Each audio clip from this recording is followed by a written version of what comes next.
Hello, and welcome to the Basement Movie Room podcast. We are also live on twitch.tv/Basement Movie Room, and we are here to discuss episode 1 of House of the Dragon. So it premiered just a bit ago, about an hour and 25 minutes ago, and we are doing our instant take on House of the Dragon. So I think first off, I think we can just start it with some thoughts on the first episode, and then we'll kind of go into breaking down the episode a little bit and kind of discussing the episode a little bit more in depth in that regard. So I'm Chad, and this is Jared, by the way. If you haven't listened to us before or watched us on Twitch, welcome. If you're new, we'd love to have you subscribe and things like that. I'm not going to get into all that, but what did you think about the episode overall? I got all these notes. He doesn't really have notes. No, that's from fantasy football. I have notes, but they're not very good notes. Overall, I was very excited for it. It didn't wow me, but it set up everything like it should. It was a really good episode, a good start. Makes me excited for everything to come. But, I would say it was a very good episode. Not amazing. Kind of everything that took place, you kind of saw it take place in the trailers, I think.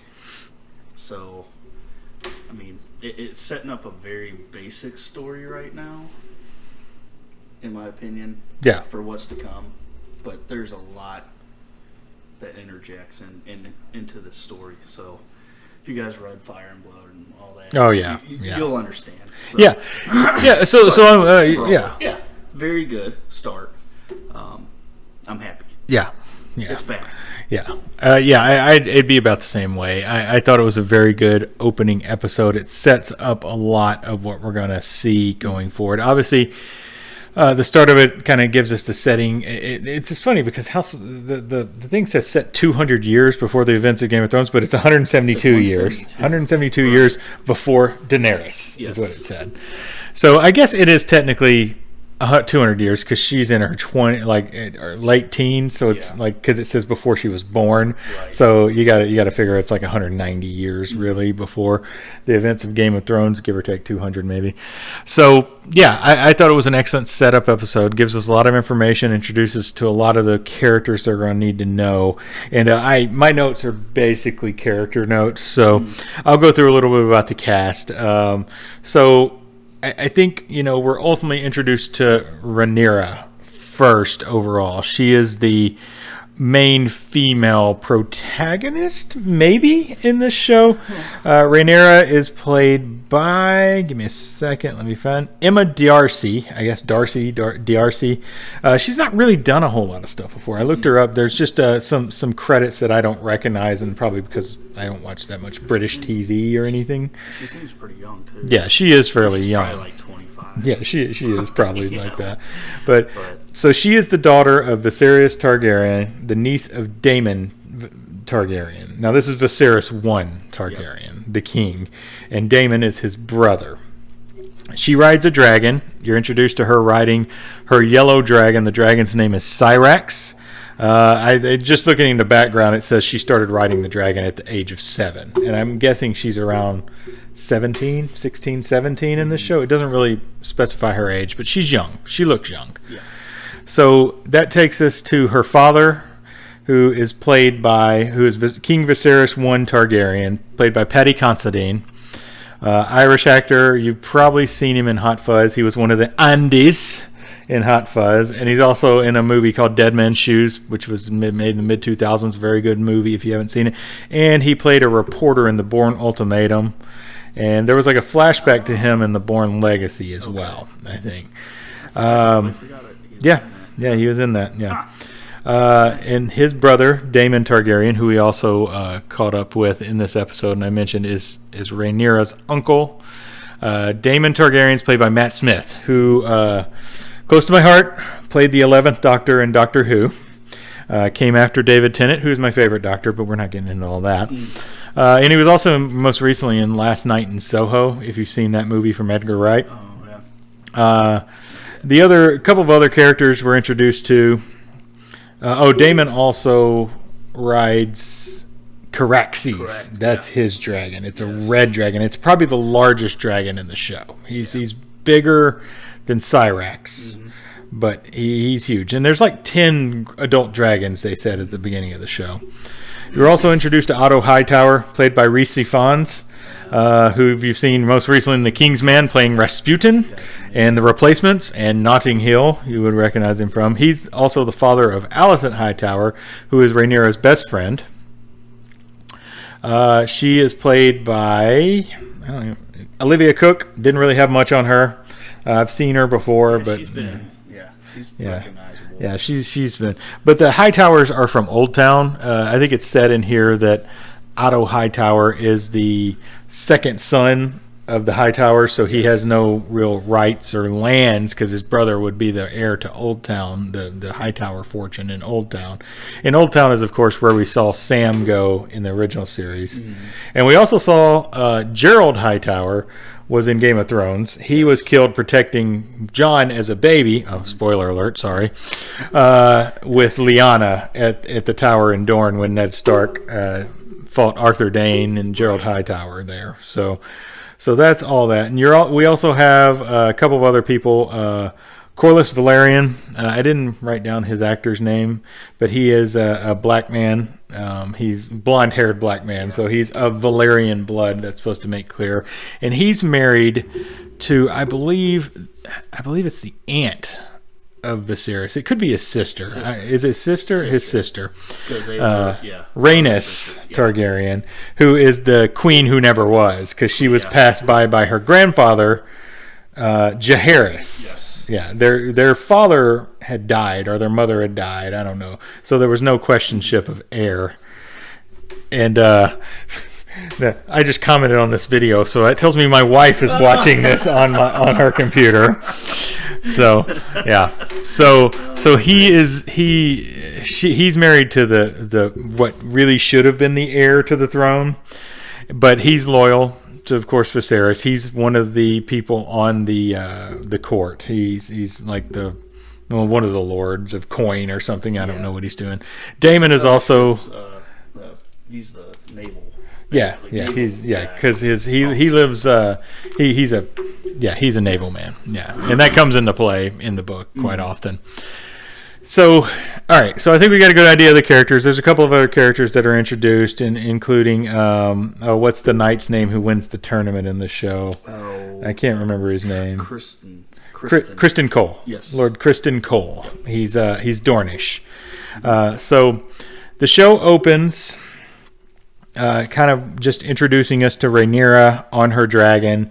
She flies in on the dragon. It opens with a dragon, of course, because we didn't get that for a long time. Anybody flying on a dragon in Game of Thrones. So it opens with a dragon, and she flies into the dragon pit in its full glory. We saw it in its destroyed state in Game of Thrones, so it's all built up in this show. She flies into the dragon pit, and you see some of the dragon handlers helping her, and you're introduced also to Graham McTavish's character. I can't remember his name, but he's the Lord Commander of the Kingsguard in this. So he's Kingsguard. Kingsguard got some cool armor. Yeah.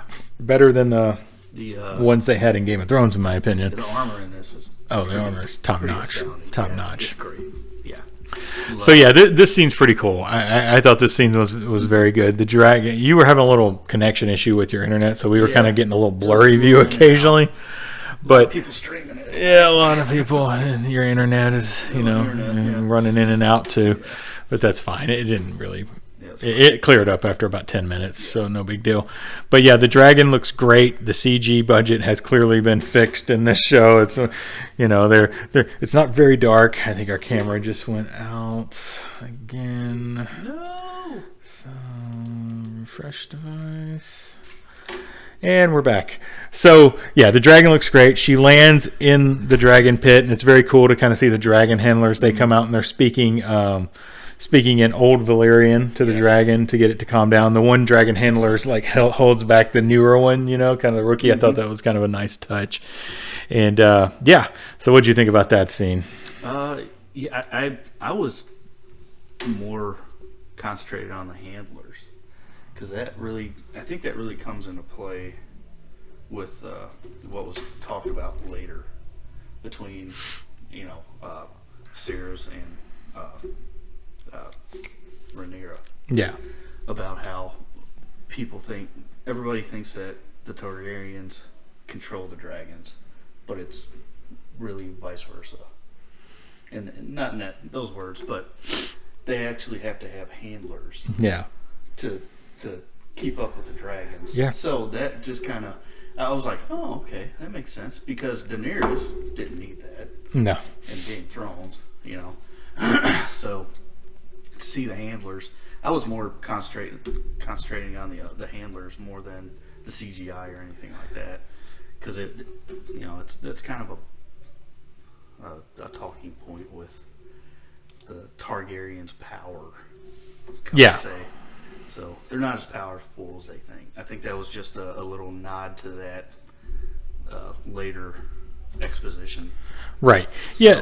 The handlers are very cool to see. Yeah. Because we did, it's the first time we've seen dragon handlers and who takes care of the dragons, because clearly the Targaryens are just riding them. They're not taking care of them per se.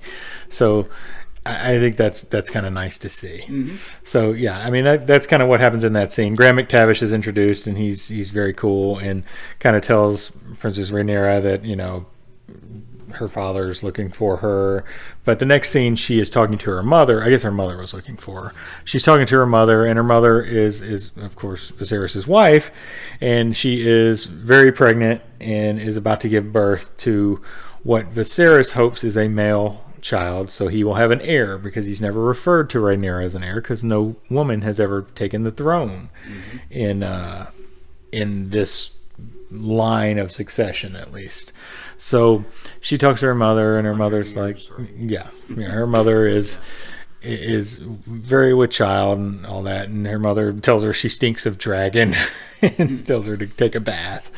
But yeah, I mean that conversation is not super consequential to the story. It's just kind of an introduction to the mother and her being pregnant. And then Rhaenyra hurries off to her father's meeting with all I can't remember what they call it, the meeting with all the people who he helps run the country.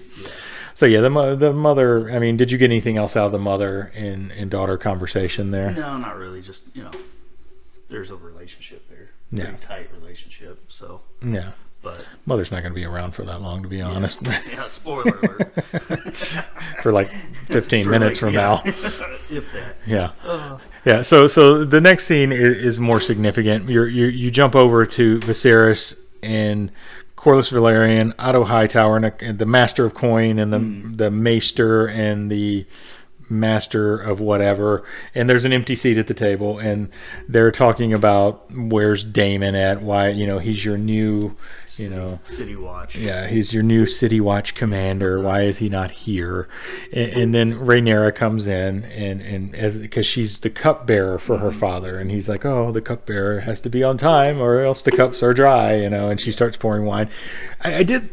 Corlys doesn't take wine. You noticed in that scene, he puts his hand over his cup. So I don't. He has to drive that shit. Yeah, he's got to drive. He can't be drinking and navigating. Yeah.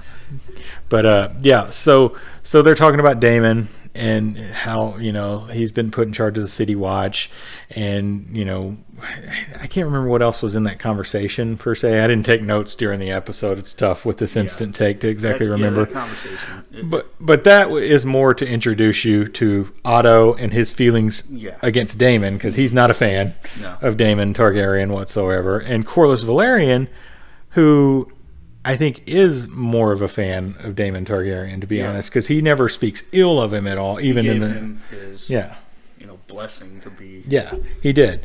Yeah. So I think he's a bigger fan. So this scene more serves as an introduction to the king's counselors and the Maester, and I think they do talk about the pregnancy, the Maester, and the possible that it's going to be a boy heir in this scene, and Rhaenyra is sitting right there, and she's kind of offended by this talk, I think, a little bit.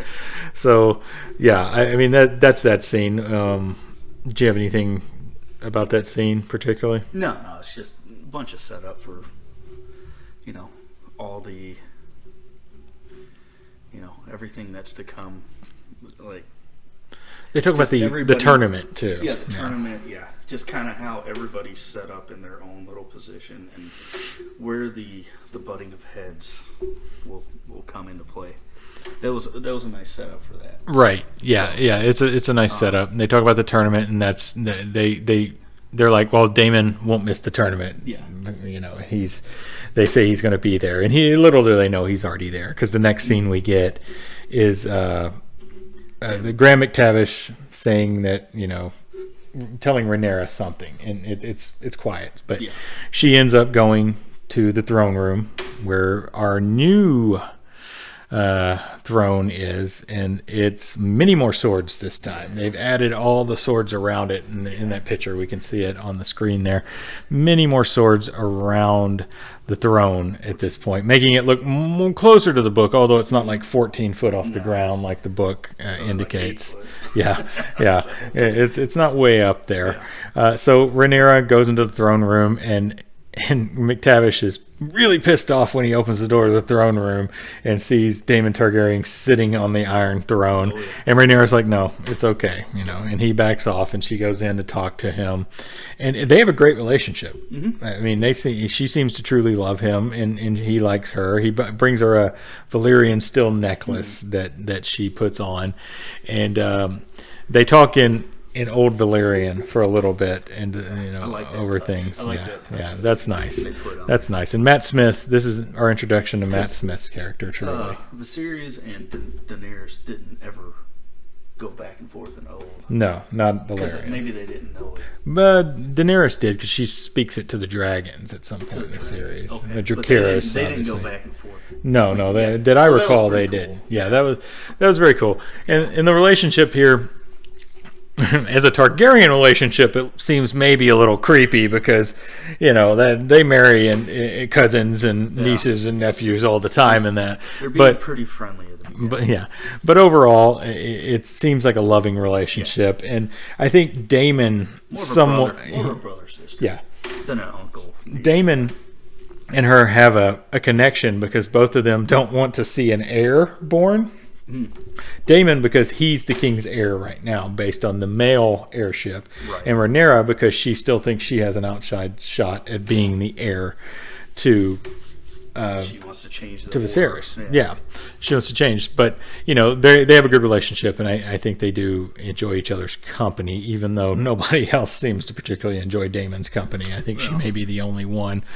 So ultimately, that conversation, you know, they get done. He puts the necklace on her, and we move on to the next scene. Now, the next scene, it was a necklace from their ancestors. Yeah, it's Valyrian still. It's from old Valyria type deal. I don't think they said who. Yeah, they didn't say, whose it was. But he gave it to her. What was the next scene? Was that the Night's Watch? I mean, the city. That's the city watch. Yeah, the gold cloaks. Kind of. Yeah, the next scene is Daemon leading the City Watch, the Gold Cloaks, into battle. The Gold Cloaks have been weak for a while, and that's why they appointed Daemon to do that. The city is pretty rough. There's one line in here saying that, you know, after this happens, they discuss it, but there's a line saying that, you know, people were scared, and they're going to have a big tournament, but people were scared to be out on the streets of actual King's Landing. So they go into this, the Gold Cloaks, led by Matt Smith's Daemon Targaryen, go into the city and basically just do a bloodletting. I mean, they're cutting off hands, they're cutting off other things, they're cutting off heads. They're killing rapists and thieves, and there's this whole cart at the end that's just full of all the body parts they cut off and things like that. So yeah, it gets pretty rough in that scene, but you know, Daemon Targaryen's right in the middle of it. So that was wild. That was our blood and gore for the episode, which is expected with Game of Thrones. Yeah. So definitely gonna get it. Yeah. So yeah, I mean, it is wild. You're gonna get the sex and the blood. Yeah, and you're definitely getting that. Yeah. So yeah, that's that scene. There's not really much to say about that scene other than there's a cart. Yeah. Who he is. So after that, court. After that, we go right back to the council meeting, and Otto Hightower is pissed off about this. He he really is angry about it. He says that Daemon, really can't be doing that. It makes Viserys look bad. Overstepped his But power. surprisingly, Corlys Velaryon is kind of behind him on this. Again, it shows that he's somewhat with Daemon on this, that he believes it needed it, and that the city streets were impossible to walk in, but maybe they'll be safer now. Yeah. So and that little court, there's so much that happens with those conversations. Yeah. I mean, alliances are being formed right before your eyes with these small conversations. Yeah, and Daemon's right there in the room. Yeah, he was Bloodied. He came in. Yeah, he came in just late as Otto was discussing it. And Otto doesn't back down. No. I mean, you respect that. Rhys Ifans' performance is amazing. Otto does not back down. He's fine with it. He'll insult Daemon Targaryen. He doesn't care. He thinks it's absolutely horrendous what he did. So, he doesn't back down. He keeps going, and Corlys Velaryon backs him up, and a couple of other guys on the council, I think, back up Daemon Targaryen as well. So the king is like, well, maybe it's fine, because we need to clean it up before this tournament. So that's the end of that scene. Like you said, it does some great stuff to kind of work on character relationships. Really building up the alliances. It definitely is. Yeah, who is loyal to who? Yeah, but the weird thing is, just little seeds being planted right now. And it's pretty neat to see. Yeah, they're doing it well. Yeah, they're doing it great. Yeah. So this is setting up what'll come later as the greens and the blacks. It's very much setting that up. You're going to get into that later. That's in the book.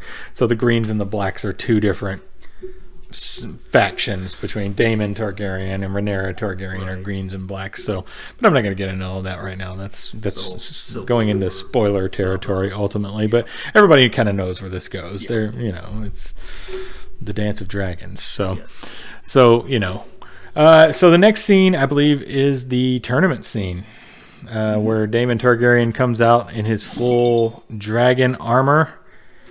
And, hey, thanks for the follow this minute. Right. Thanks for our Hamed TVYT. Thank you very much. Sorry, I don't pronounce names very well, but welcome to the stream. Yes, thank you. Glad to have you. And that's going to also be in the podcast if you want to follow it as well. So with that, we have the tournament, and this is where we're introduced to Mystery Knight, who is Sir Criston Cole. We get his name. He's not that much of a mystery, but nobody really knows what he looks like or who he is. This happens in a lot of tournaments in the books, and like there's these tournaments and these mystery knights, these hedge knights. These guys show up. The lower of the low. Knights. These guys. But you also, this happens a lot in history of jousting and things like that, where kings will enter tournaments under fake names. It happened in The Knight's Tale. You have the king played by James Purefoy entering the tournaments, and but that happened throughout history, and a lot of times in Game of Thrones it does happen where you have mystery knights that come in. But this guy's really good. Criston Cole is very good. He unseats both of the Baratheons in the tournament, and I thought that was pretty cool. Seeing the flags and everything. Awesome. I love to see the Baratheon flag again. Ours is the Fury. We both looked at each other. Baratheon. Yeah, that's right. Ours is the Fury is my favorite house slogan. It's such a badass slogan, so I love that. So I mean, it's a great tournament, and of course Daemon is right there in the middle with his dragon eared helmet. It seems a bit much. He also, you know what?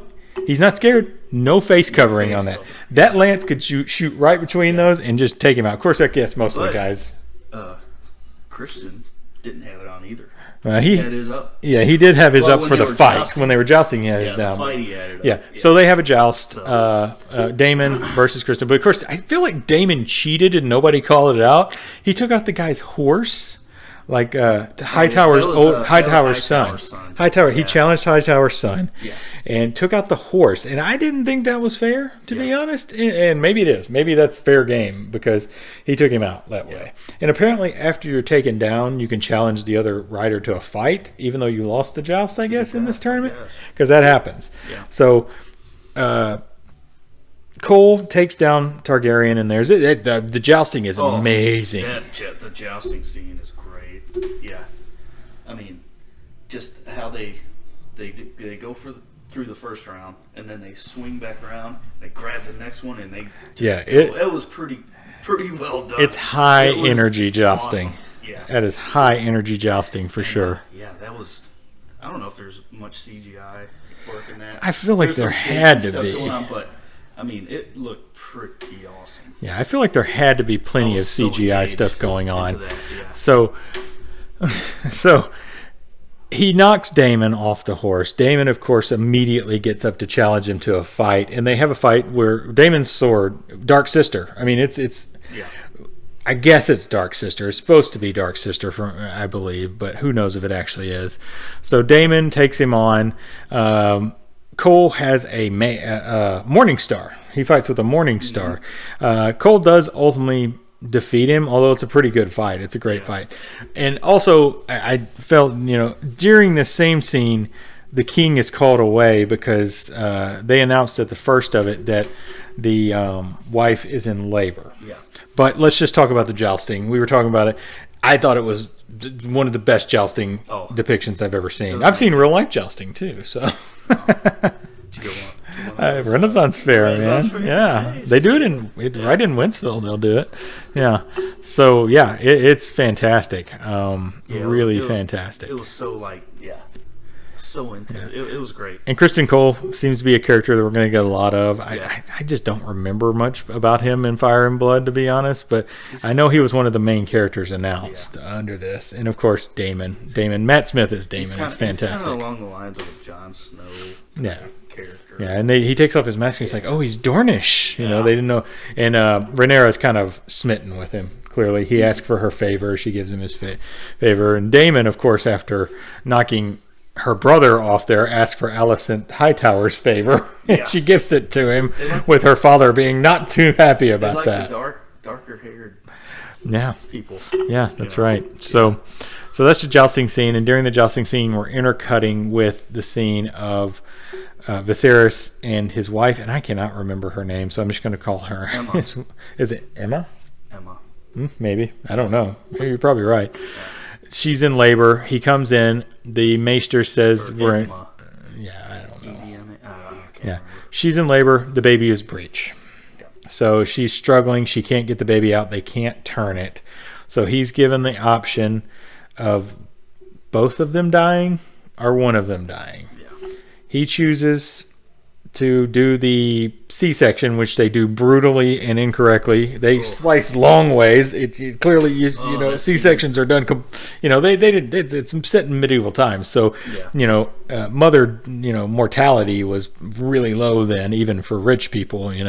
So they slice it long ways. She's going to die from blood loss. The maester said that she will die from blood loss, no doubt in his mind.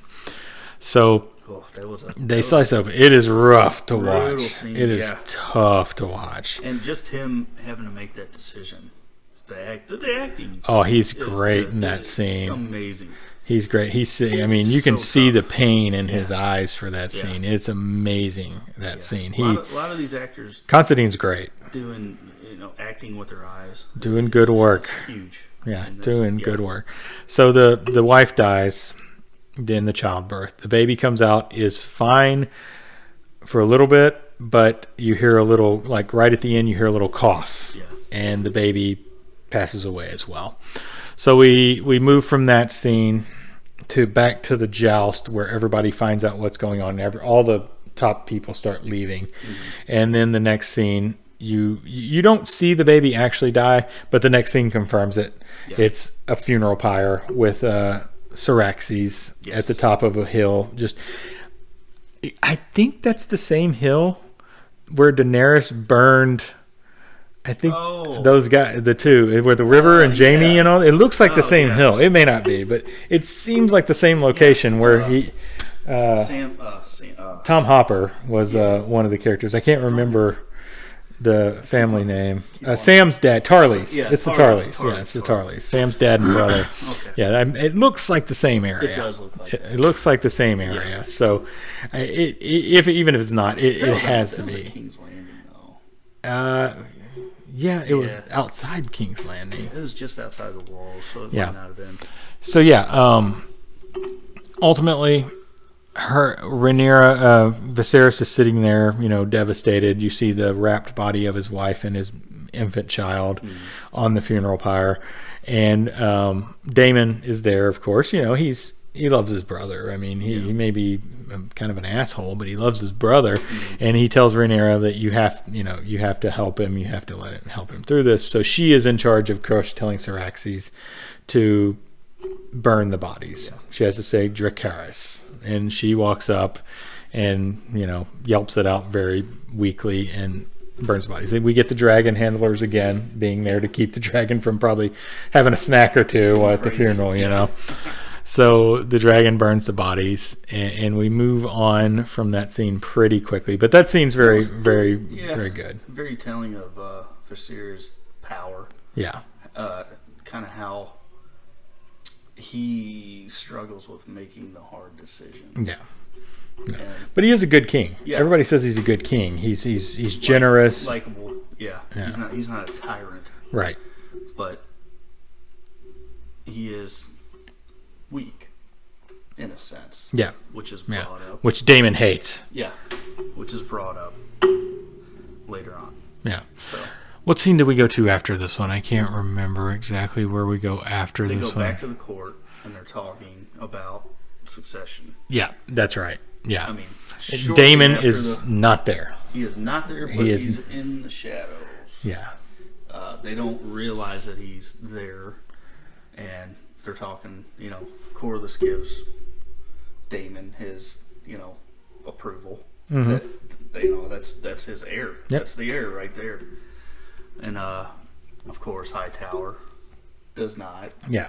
And so then they start talking about all of his flaws and, how he used to be the master of coin. He spent too much.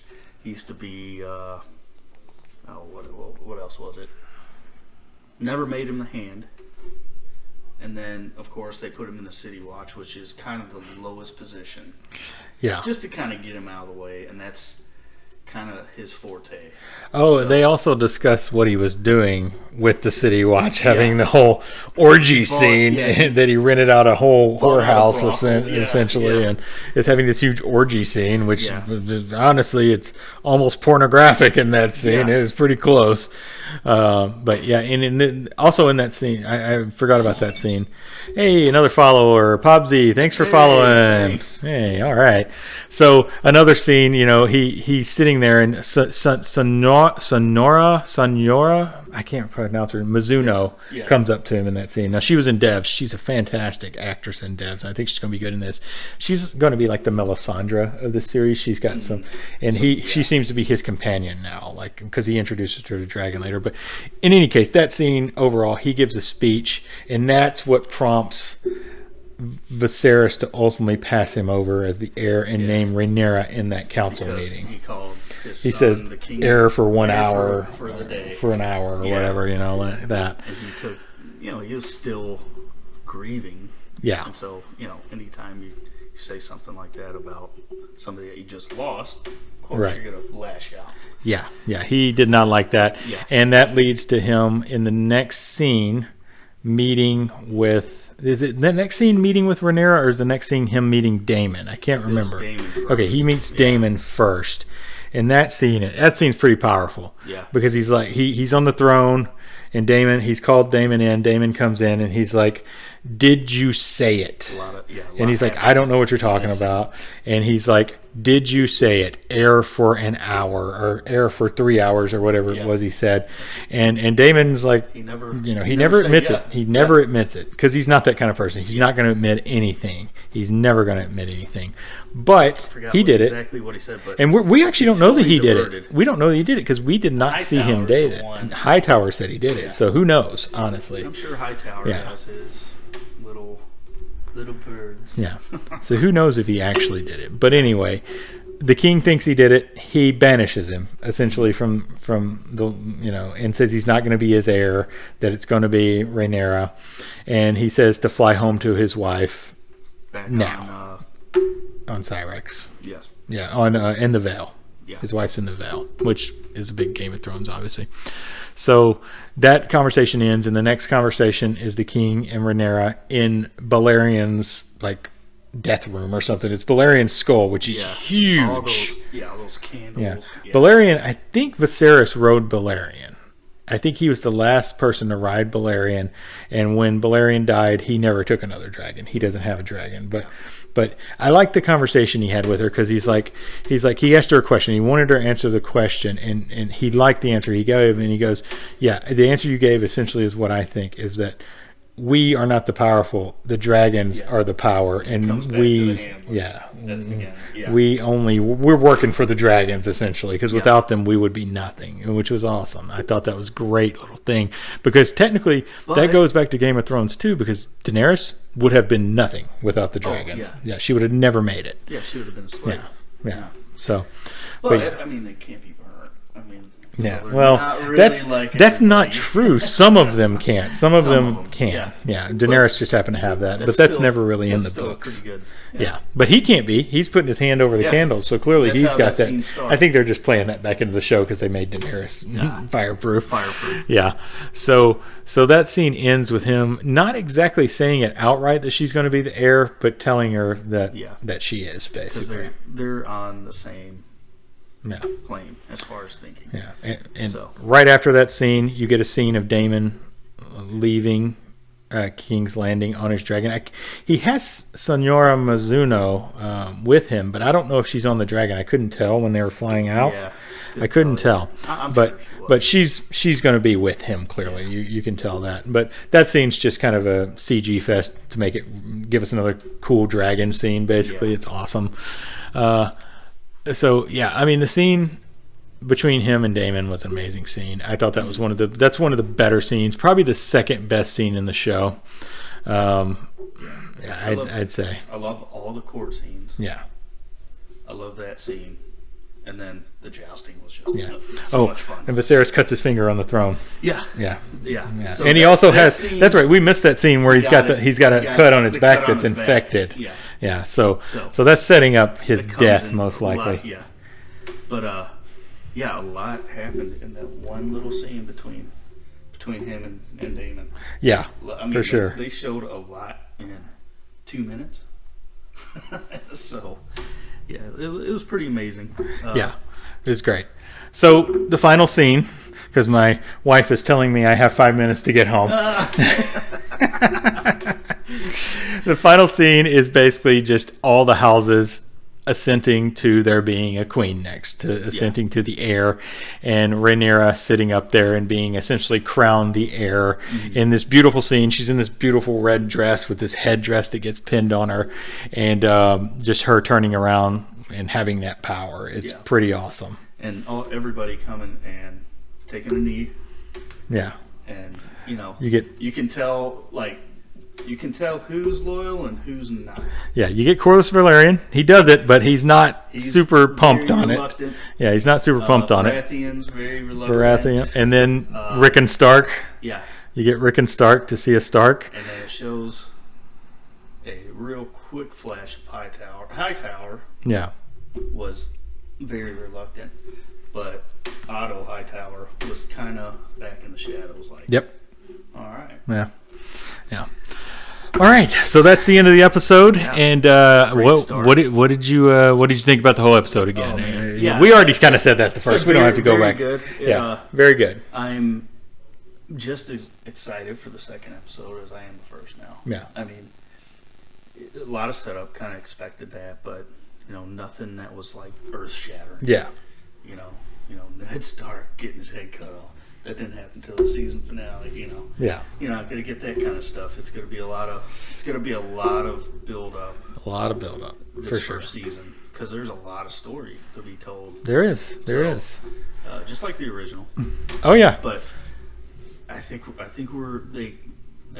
they got it back to what it was supposed to be. Yeah, we got to get away from those last few seasons of Game of Thrones and get back to what it's supposed to be. And they have a lot of source material to work with here. It's a lot of character-driven scenes, a I love it.